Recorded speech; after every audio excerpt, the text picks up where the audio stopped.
Philadelphia, Pennsylvania, December 1847. William Still stood in the cramped office of the Pennsylvania Anti-Slavery Society and listened to the slave catchers laughing outside on the street. They weren't worried. Why would they be? The Underground Railroad was nothing but scattered helpers passing fugitives from house to house with no real organization, no records, no system. Just luck and prayers. That's what they believed. Still had been working as a clerk for the Anti-Slavery Society for 3 months.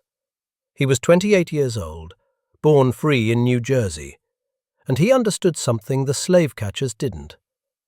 Chaos wasn't strategy. If the Underground Railroad was going to work, truly work, it needed structure. It needed documentation. It needed someone willing to risk everything to build a system that couldn't fail. The Vigilance Committee met that night in a basement room lit by candles. 15 black abolitionists and white allies gathered to discuss the growing number of freedom seekers arriving in Philadelphia.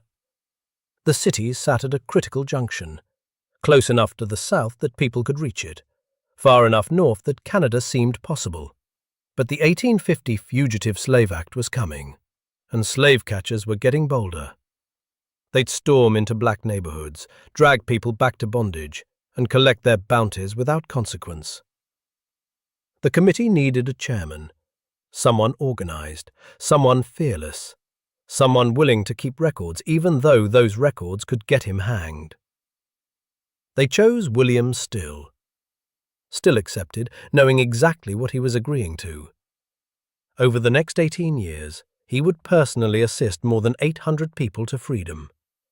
He would keep detailed journals of every name, every route, every escape, hidden in his home, in cemeteries, anywhere slave catchers wouldn't find them. If they discovered those records, they wouldn't just hang him. They'd unravel the entire network and drag hundreds back into chains. But Still understood something more important than survival. History needed witnesses. The slave catchers who operated in Philadelphia during the late 1840s had a simple theory about black people and organization. It didn't exist. They believed that any network helping freedom seekers escape was necessarily chaotic, run on luck and scattered goodwill rather than actual planning. White officials shared this assumption. The idea that a black man could coordinate a systematic operation with record-keeping, financial management, and strategic routing contradicted everything they'd been taught about racial hierarchy. William Still understood exactly what they thought of him. When he walked through Philadelphia's streets in his clerk's clothing, carrying documents for the Anti-Slavery Society, slave catchers barely glanced at him. He was just another free black man doing menial work for white abolitionists. They saw the face, but not the mind behind it. This blindness became Still's greatest advantage. By 1850, the situation had grown desperate. Congress passed the Fugitive Slave Act in September of that year, and it changed everything. Previously, freedom seekers who reached northern states had some measure of protection.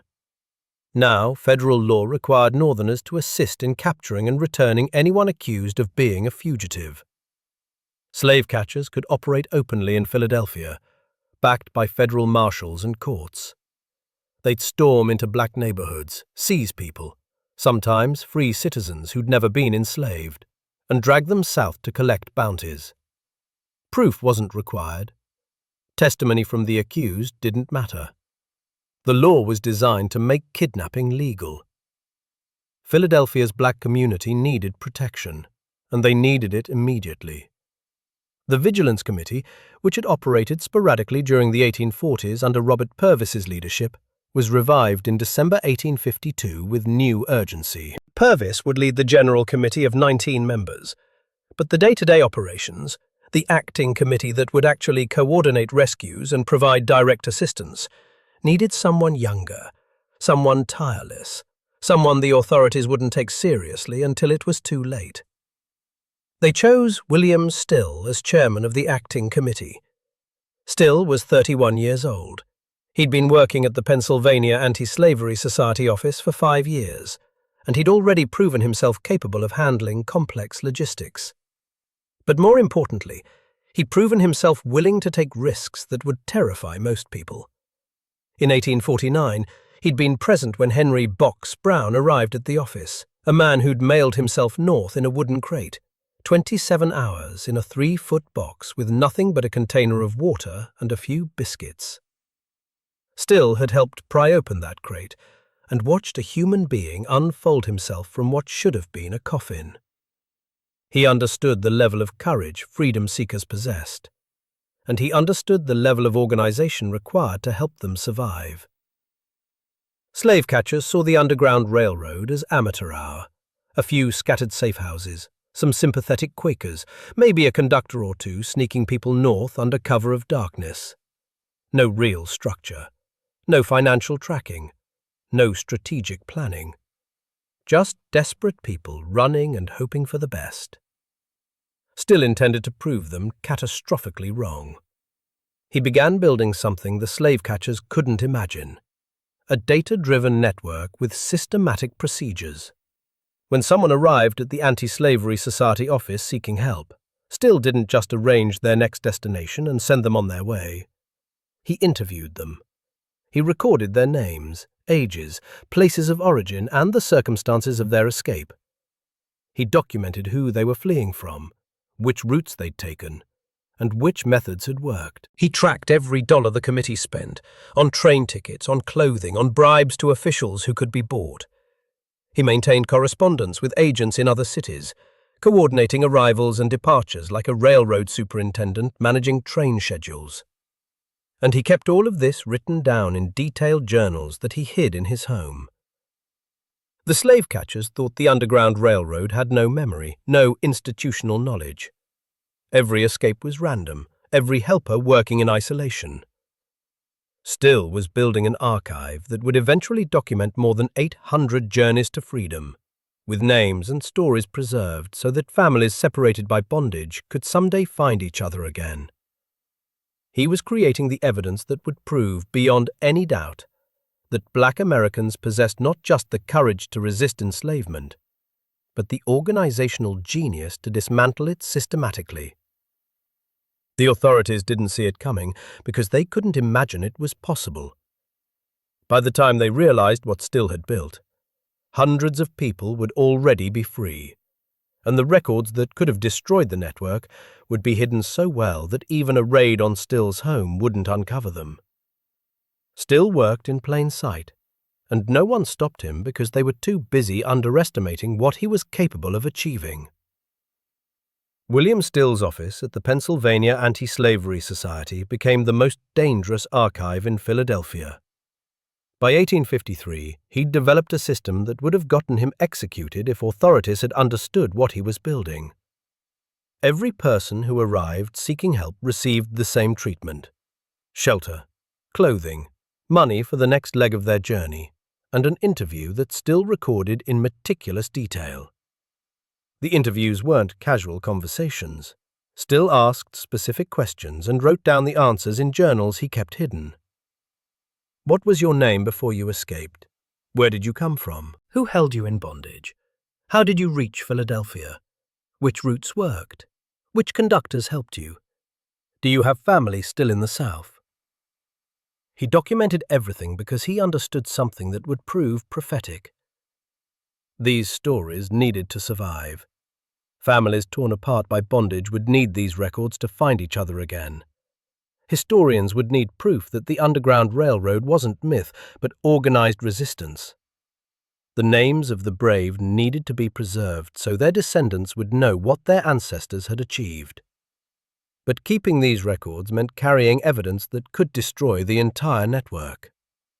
The Fugitive Slave Act made Still's work a federal crime, punishable by 6 months in prison and a $1,000 fine. If slave catchers raided his home and found the journals, they wouldn't just arrest him. They'd have the names of every conductor, every safe house, every route. Hundreds of people would be dragged back to bondage.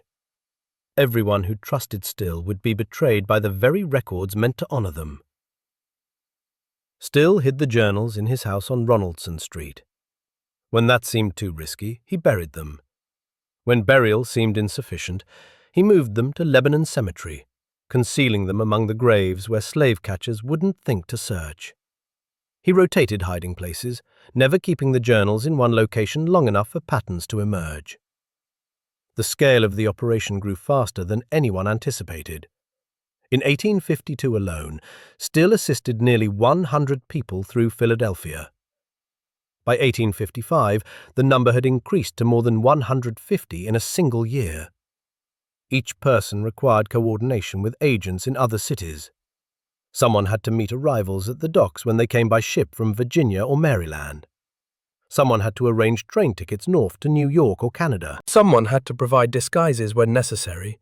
Men dressed as women, women dressed as men, anyone who might be recognized traveling in clothing that made them unidentifiable. Still managed all of it while working openly as a clerk at the Anti-Slavery Society office. He raised funds to pay for train tickets, bribes, and emergency supplies. He corresponded with Thomas Garrett in Wilmington, Delaware, who sent people north to Philadelphia after helping them escape from Maryland. He coordinated with Harriet Tubman, who brought groups of freedom seekers through his office during her legendary missions into the South. He worked with agents at southern ports who helped people stow away on ships bound for Philadelphia. Every transaction was documented. Still recorded the committee's expenditures in ledgers that showed exactly where the money went. Train ticket to New York, $3. Clothing for a family of 4, $7. Bribe to a dock worker who looked the other way, $5. The financial records were as meticulous as the personal narratives, because Still understood that accountability mattered. The black community funding this work deserved to know their money was spent wisely. The most dangerous cases involved people who arrived with slave catchers actively hunting them. Philadelphia's docks and train stations crawled with bounty hunters looking for specific individuals whose owners had posted rewards. Still developed protocols for these situations. He'd arrange immediate transportation out of the city, sometimes within hours of arrival. He'd provide disguises and fake documentation. In extreme cases, he'd personally escort people to the next station, risking capture himself to ensure they reached safety. One woman arrived in a steamer chest, packed like cargo and shipped from Maryland. Still and his colleagues opened the chest at his home, and she climbed out gasping for air after hours in darkness. Her name was Leah Green, and Still recorded every detail of her escape, including the fact that she'd nearly suffocated during the journey. The chest method was unreliable and terrifying, but it worked when other routes were compromised. Another man, William Box Peel Jones, followed the famous example of Henry Box Brown and mailed himself to Philadelphia in a wooden crate. The box arrived at Still's office in April 1859. Still documented Jones's story, noting that the man's enslaver had been selling people recently, and Jones knew he'd be next. The box was 3 feet long. Jones survived 27 hours inside it. Still recorded these narratives not because they were exceptional, but because they represented the courage required of everyone who sought freedom. Each story in his journals proved that the people escaping bondage weren't passive victims waiting for rescue. They were strategic, resourceful, and willing to risk death for liberty. Still's records honored that agency by preserving their decisions, their words, and their names.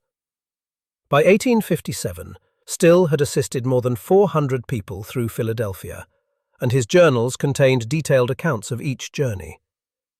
The authorities still didn't grasp the scale of his operation because they couldn't imagine a black man maintaining records this sophisticated. They saw him as a clerk doing menial work for white abolitionists. They had no idea he was building the most comprehensive archive of underground railroad operations in American history. August 1850. A man named Peter Friedman walked into the Pennsylvania Anti-Slavery Society office carrying 40 years of grief. He was looking for his family, a mother and siblings he'd been separated from when he was 6 years old. His mother had escaped north with 2 of his brothers, leaving Peter and another brother behind in bondage because she couldn't carry everyone. He'd spent 4 decades wondering if they were alive. William Still listened to the story, and felt something shift in his chest. The details sounded familiar. Too familiar. His own mother had escaped from Maryland decades earlier, leaving 2 small boys behind because she couldn't save them all. Still's entire childhood had been shaped by his mother's guilt over that impossible choice. He asked careful questions. Where exactly in Maryland? What was your mother's name before she escaped? Peter answered, and Still's hands went cold. Suppose I should tell you that I am your brother, Still said. The room went silent. Peter stared at him. They'd been separated for 42 years, living within 100 miles of each other for much of that time, never knowing the other existed. Peter had purchased his own freedom years earlier and spent his life searching. Still had grown up free, raised by the mother Peter barely remembered. The reunion that followed, Still bringing Peter to meet their 80-year-old mother, watching her collapse in tears at seeing the son she'd abandoned to save the others, changed everything for William Still. He understood with absolute clarity why the records mattered. Families needed these documents to find each other.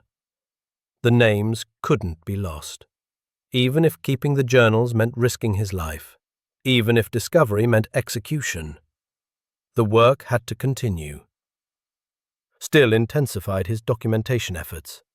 Every person who came through Philadelphia got interviewed in detail, and Still wrote down everything that might help families reconnect someday. He knew that somewhere, someone would be searching for these names. But the work grew more dangerous as slave catchers became more aggressive. In July 1855, a woman named Jane Johnson arrived in Philadelphia aboard a steamboat from Virginia, traveling with her 2 young sons and the man who held them in bondage, a North Carolina politician named John Wheeler, who was passing through the city on his way to New York. Johnson had been watching for her chance, and when the boat docked in Philadelphia, she saw it. Still had received word that Johnson would be on that boat. He coordinated with Passmore Williamson, a white abolitionist, and together they met the vessel at the wharf. The confrontation that followed was brazen even by Underground Railroad standards. Still and Williamson approached Wheeler directly, informed Johnson that she was standing on free soil and had the right to leave, and escorted her and her children off the boat before Wheeler could react. Wheeler was furious. He had federal law on his side. The Fugitive Slave Act gave him the right to recapture anyone who'd escaped his control, even in northern states. He demanded Johnson's return and had Williamson arrested for kidnapping. The case went to court. Wheeler expected northern authorities to enforce the law and return his property. Instead, Jane Johnson appeared in court as a witness and testified that she'd left voluntarily. She stood before the judge and declared her own freedom, defying Wheeler and the federal law that said she had no right to speak. The court ruled in her favor. Wheeler left Philadelphia empty-handed and humiliated. Still recorded the entire incident in his journals. He documented Johnson's testimony, the legal proceedings, and the victory that proved freedom could be won through boldness as much as secrecy. But he also understood the cost. Williamson spent 3 months in prison for refusing to reveal Johnson's location. The authorities were watching the Underground Railroad more closely now. Still continued coordinating with conductors throughout the region. Harriet Tubman passed through his office multiple times during the 1850s, bringing groups of freedom seekers she'd personally guided from Maryland's eastern shore. Still provided funds, supplies, and transportation for the final leg of their journeys. He worked with Thomas Garrett in Delaware, who sent people north to Philadelphia after helping them escape from the surrounding area. He coordinated with agents at southern ports, particularly in Norfolk, Virginia, who helped freedom seekers stow away on ships bound for Philadelphia. Every successful escape was documented. Every name was recorded. Still's journals grew thicker, and the hiding places had to be changed more frequently. He knew that if slave catchers raided his home and found those records, hundreds of people would be endangered. But he also knew that without documentation, the entire history of this resistance would be lost. The courage of the freedom seekers, the genius of the network, the proof that black Americans had systematically dismantled bondage, all of it would disappear into rumor and myth. Still chose to keep writing. By 1860, his journals contained detailed records of more than 700 people. The risk grew daily, but the mission never changed. Preserve the names, honor the courage, and make sure history remembered. The late 1850s brought Philadelphia to a breaking point. Slave catchers operated openly in black neighborhoods, backed by federal marshals who enforced the Fugitive Slave Act without hesitation. They'd kick down doors at midnight, drag people from their beds, and present them to commissioners who rubber-stamped ownership claims without examining evidence. Free black citizens who'd never been in bondage found themselves shackled and transported south because they resembled someone on a wanted poster. William Still's home on Ronaldson Street became a fortress. He'd installed hidden compartments in the walls and floorboards where freedom seekers could hide if authorities raided the house. His wife Letitia lived with the constant knowledge that her husband's work could get their entire family arrested. Their children grew up understanding that some visitors couldn't be mentioned, that some sounds in the night required silence, that their father kept secrets that could kill him. The stress was unrelenting. Still worked during the day at the Anti-Slavery Society office, managing correspondence and finances. At night he conducted interviews and updated his journals by candlelight. He coordinated with agents across multiple states, arranging safe passage for people whose lives depended on his precision. One mistake, one letter intercepted, one name revealed, one conductor compromised, could unravel everything. In September 1858, a woman named Anne Maria Jackson arrived with 7 children, the youngest an infant. She'd walked for weeks from Maryland's eastern shore, carrying the baby and keeping the older children moving through freezing nights. Her husband had been sold away years earlier. She'd made a calculation that most people couldn't imagine. Risk death for all of them, rather than watch her children be sold one by one. Still arranged immediate transportation north. Getting 8 people, including an infant, through Philadelphia and onto trains heading to Canada required coordination with multiple safe houses and conductors. He documented every detail of Jackson's journey, noting her courage and the specific route she'd taken. Then he hid the journal entry with hundreds of others, knowing that if authorities found these records, Anne Maria Jackson and her children would be dragged back to Maryland in chains. The danger intensified in October 1859 when John Brown led his raid on Harper's Ferry, attempting to spark a rebellion by seizing the federal armory. The raid failed catastrophically. Brown was captured, tried, and hanged within 6 weeks. Federal authorities launched investigations into everyone connected to Brown's network, and those investigations led directly to Philadelphia's abolitionist community. Still had worked with Brown's associates. He'd sheltered several of them after the raid, helping them escape to Canada before authorities could arrest them. If federal investigators connected Still to those escapes, they wouldn't just charge him with violating the Fugitive Slave Act. They'd charge him with conspiracy in an armed insurrection, a capital offense. The journals became more dangerous than ever. Still moved them again, this time to locations he wouldn't share even with his closest allies. He told no one where the records were hidden, because anyone who knew could be forced to reveal the information under torture or threat of execution. But Still refused to stop documenting. In 1860 alone, he assisted more than 150 freedom seekers through Philadelphia. Each one received the same careful attention: shelter, supplies, transportation arrangements, and an interview that Still recorded in detail. He was building an archive that would eventually contain nearly 800 individual stories, names, origins, escape methods, destinations, and family histories that could help separated loved ones reunite. The work took a physical toll. Still was 41 years old and exhausted. He'd been running this operation for more than a decade, living with the knowledge that every knock on his door might be federal marshals coming to arrest him. His home was regularly searched. Slave catchers watched his movements. Philadelphia's black community depended on him, and the weight of that responsibility never lifted. Yet the network held. Not once in 18 years did Still's operations suffer a major failure. Not once did slave catchers intercept his records and use them to destroy the Underground Railroad. Not once did authorities manage to shut down the systematic resistance he'd built. By April 1861, when Confederate forces fired on Fort Sumter and the Civil War began, William Still had coordinated the escape of more than 800 people. His journals contained the most comprehensive documentation of Underground Railroad operations in American history. Slave catchers had dismissed the network as disorganized and doomed to failure. Still had proven them wrong through meticulous planning, unflinching courage, and an absolute refusal to let history forget the names of those who'd fought for freedom.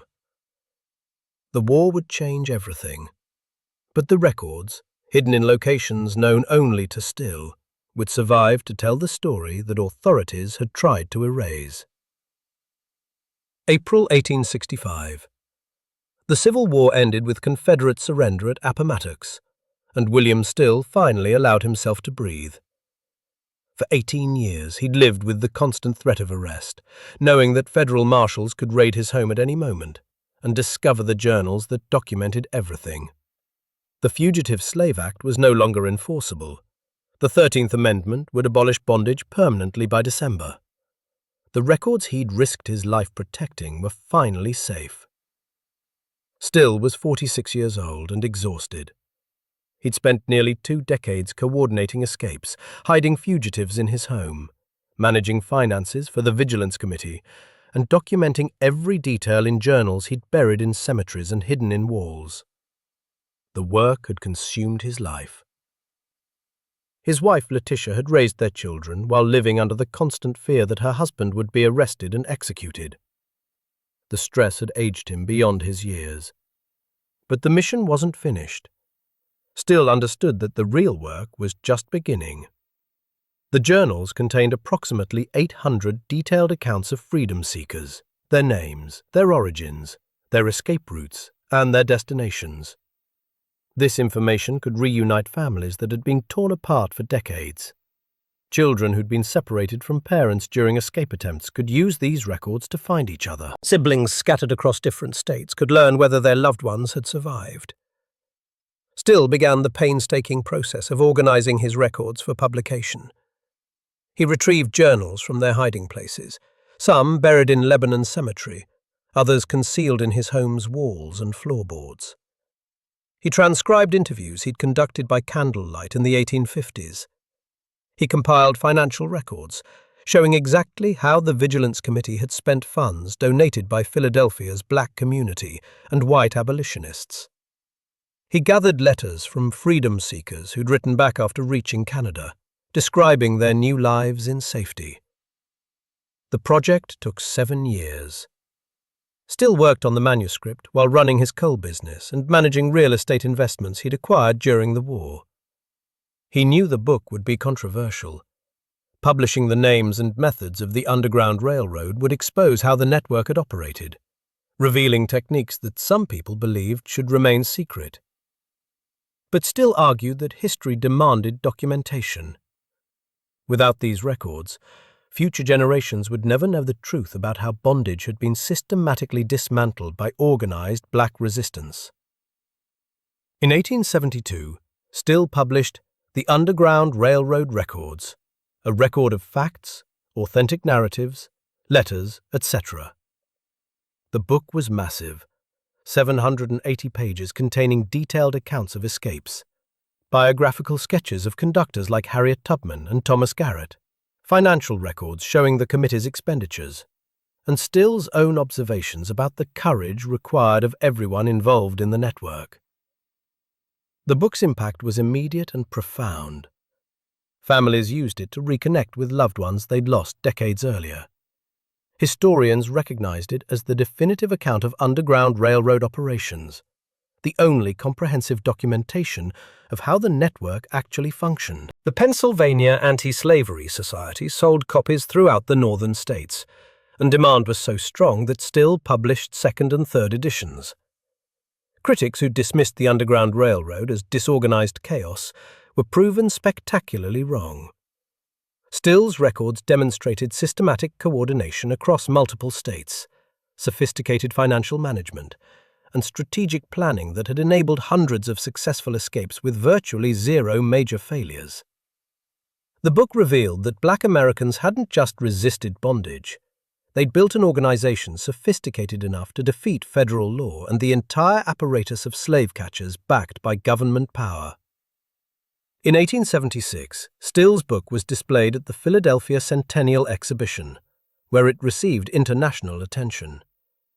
Visitors from across the world examined the documentation and marveled at the scale of the operation Still had coordinated. The man slave catchers had dismissed as a clerk doing menial work had run one of the most successful resistance networks in American history.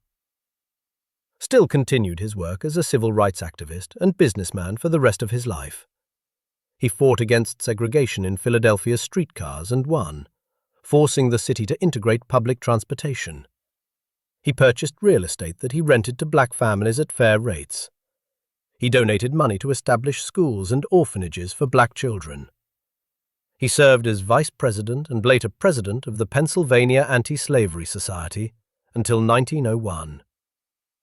When William Still died on July 14, 1902, at age 81, the New York Times called him the father of the Underground Railroad. His obituary detailed the scope of his work and the historical significance of his records. But the true measure of his achievement wasn't the recognition. It was the 800 people who'd reached freedom because of his coordination, and the countless descendants who'd learned their ancestors' names, because Still had refused to let history forget them. The impact of William Still's work extended far beyond the 800 people he personally helped reach freedom.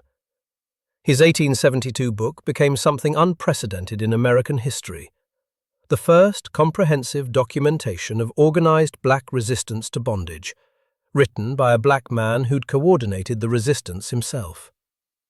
Within months of publication, families separated by decades began using Still's records to reconnect. A woman in Canada read an entry about a man who'd escaped from Virginia in 1856 and recognized details that matched her brother, whom she hadn't seen in 20 years. She traveled to Philadelphia, met with Still, and he helped arrange their reunion.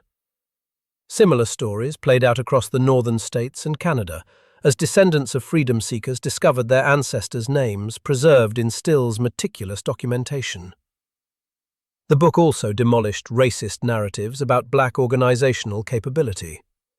Critics who'd claimed the Underground Railroad was chaotic and disorganized faced 780 pages of evidence proving systematic coordination, strategic planning, and financial management that had operated successfully for 18 years without major failures. Still's records showed exactly how much money the Vigilance Committee had spent, which routes proved most effective, and how the network had adapted to changing circumstances during the 1850s.